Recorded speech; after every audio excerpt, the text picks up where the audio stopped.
Welcome to my channel. আজি আমি বনগাঁও আহিছো, মামা ককাহঁতৰ ঘৰলৈ আহিছো আৰু এটা বিশেষ কামলৈ আহিছো। চাই থাকিব ভিডিঅ'টো। আমি আজি কি কি কৰিম আমি আহি আছো আৰু এয়া চাওকচোন, ইমান ধুনীয়াকে ধান বিলাক পকি আছে।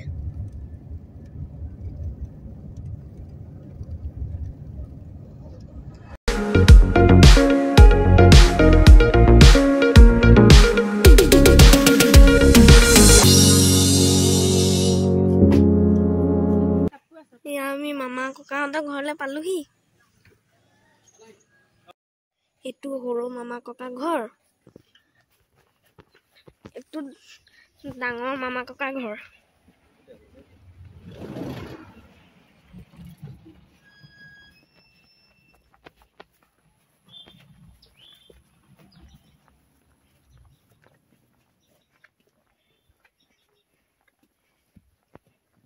ইয়াতো ঢেৰ প্লেন্টছ ৰাখিছে।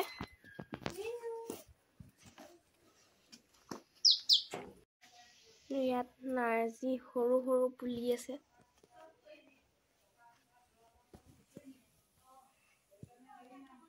এইটো লাকি বেম্বু।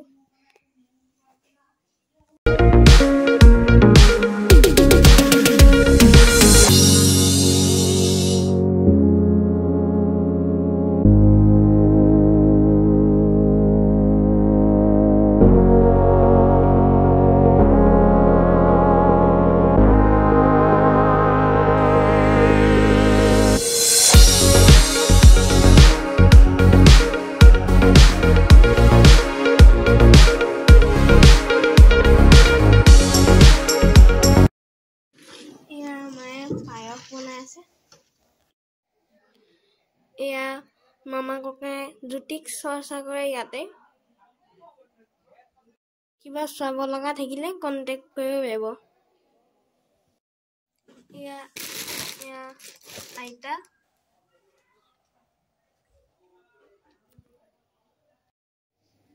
এয়া বীজ জলকীয়া খেতি কৰিছে।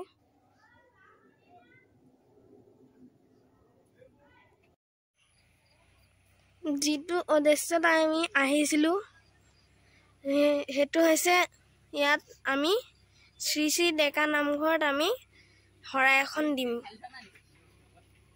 শ্ৰী শ্ৰী ডেকা নামঘৰক সন্দিকৈ নামঘৰ বুলিও জনা যায়। এই নামঘৰখন কেইবাখনো গাঁও লগ লাগি প্ৰতিষ্ঠা কৰিছে। বৰ্তমান নামঘৰৰ কনষ্ট্ৰাকশ্যনৰ কাম চলি আছে। আহক এতিয়া আমি সোমাই যাওঁ।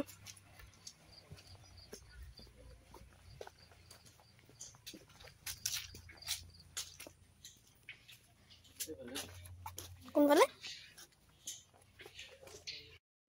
এয়া আমি নামঘৰত প্ৰৱেশ কৰিছোঁ। এয়া মণিকূট। আমি ইয়াতে শৰাই সজাই আগবঢ়াই দিব লাগিব। ইয়াত স্থায়ী নামঘৰীয়া নাই। শৰাই সজাবৰ কাৰণে আমাৰ মামা ককা এজনকে মাতি আনিছোঁ। মামা ককাৰ নামটো প্ৰদীপ শৰ্মা।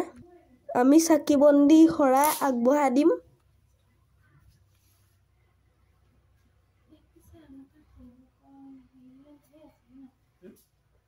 এয়া ককাই পানী ছটিয়াই আছে। পাৰ ঢেৰ আছে ইয়াত, গোটেই লেতেৰা কৰি ৰাখিছে। নামঘৰীয়া নথকাৰ কাৰণে নিজে চফা কৰি ল'ব লগা হয়।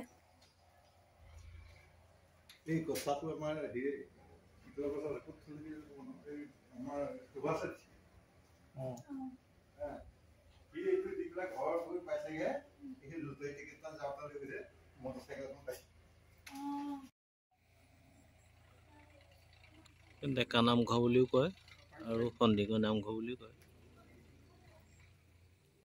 ধান পকিবলৈ আৰম্ভ কৰিছে। এতিয়া গাঁৱত নখোৱা আৰম্ভ হ'ব। কোনোবাই খালে মাতিব দেই।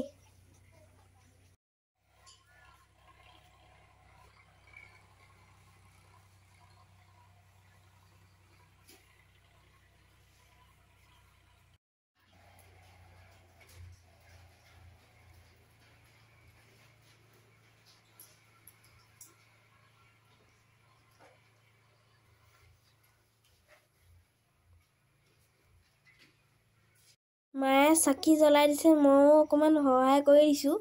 ইফালে ককাই শৰাই সজাব। আপোনালোকেও সেৱা এটা কৰক।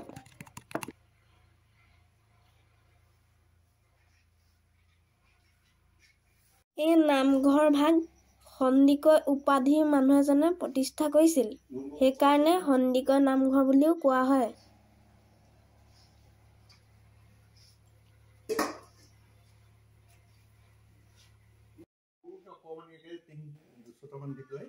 প্ৰথম থাপন এখন কৰে, তাৰপিছত লাহে লাহে ই ডাঙৰ হৈ গ'ল আৰু ইয়াত বহুত মানুহে ঘড়ী, ফেন, বিভিন্ন ধৰণৰ বস্তু দান কৰিছে। এই ঋণটোৱে সেই আমাৰ আগফালে বাটচৰাটো দিছে, গেটখন দিছে আমাৰ বস্তু নগৈ, আৰু সুভাষে এটা পিতলৰ ঘটি এটা দিছে, চাকি একেবাৰে, আৰু এই শৰাইখন এই আমাৰ বাপুদাই দিয়া। এনেকৈ ধৰণে ইয়াত বস্তু বাহানি বহুত আছে, কিন্তু এইবিলাক ইয়াত থ'লে মানে কোনোবাই সেৱা অনুভৱ কৰে বুলি বাহিৰত নি পেলাই এঠাইত থৈ দিয়েগৈ। তেওঁলোকৰ মানে যিজন ছেক্ৰেটাৰী থাকে তেওঁৰ লগত থাকে, আৰু এই নামঘৰ কৰে যিয়ে মনত যিটো ভাবে সেইটো কাৰ্যকৰী হয়। সেইকাৰণে ইয়াত সকলোৱে মানে এই অকল এইখন গাঁৱে নহয়, ইয়াত 9-10খন গাঁৱৰ ৰাইজে মানে ইয়াত ভাওনা পাতে, ভাওনা বাহিৰত পাতে, আৰু ইয়াতে তেওঁলোকে এই থাপনাখন সেইদিনা কি কয় বৰসবাহো পাতে। এই লগতে 8খন গাঁৱৰ মানুহ লগ লাগি পেলাই কৰে, আৰু এই নামঘৰটো এতিয়া 8খন গাঁৱৰ কমিটিৰ সৈতে প্ৰতিষ্ঠা হৈ আছে।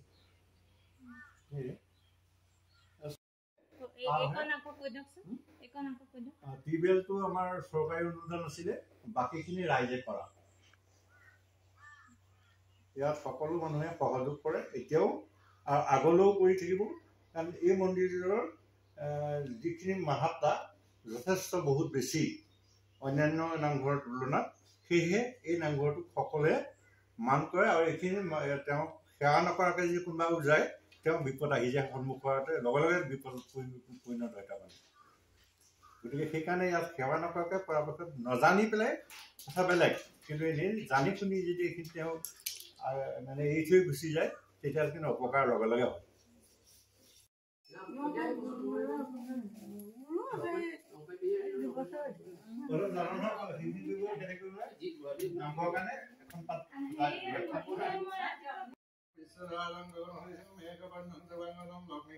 শৰাই সজাই আগবঢ়াই দিয়া হ'ল।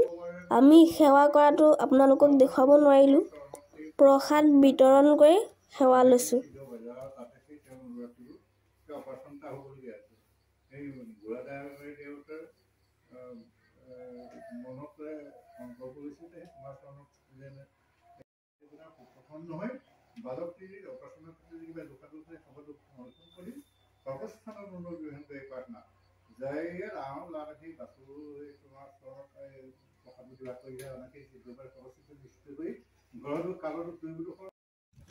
এতিয়া আমি শৰাই চৰাই শেষ কৰি পেলাই আমি যাবলৈ ওলাইছোঁ। এই নামঘৰ ভাগ গোলাঘাট জিলাৰ বনগাঁও গাড়ীগাঁৱত অৱস্থিত। আপোনালোকেও আহিব। আজিৰ দিনটো বৰ ভাল ধৰণে পাৰ কৰিলোঁ। মামা ককাহঁতৰ ঘৰত বৰ ধুনীয়াকৈ দিনটো পাৰ হ'ল, আৰু সন্দিকৈ নামঘৰলৈও গ'লোঁ। মাইণ্ডটো একদম ৰিফ্ৰেছ হৈ গ'ল। এতিয়া ভিডিঅ'টো এণ্ড কৰোঁ। যদি ভিডিঅ'টো ভাল পালে লাইক, শ্বেয়াৰ আৰু কমেণ্ট কৰিব, আৰু ছাবস্ক্ৰাইব কৰিবলৈ নাপাহৰিব দেই। থেংক ইউ ফৰ ৱাচিং। বাই।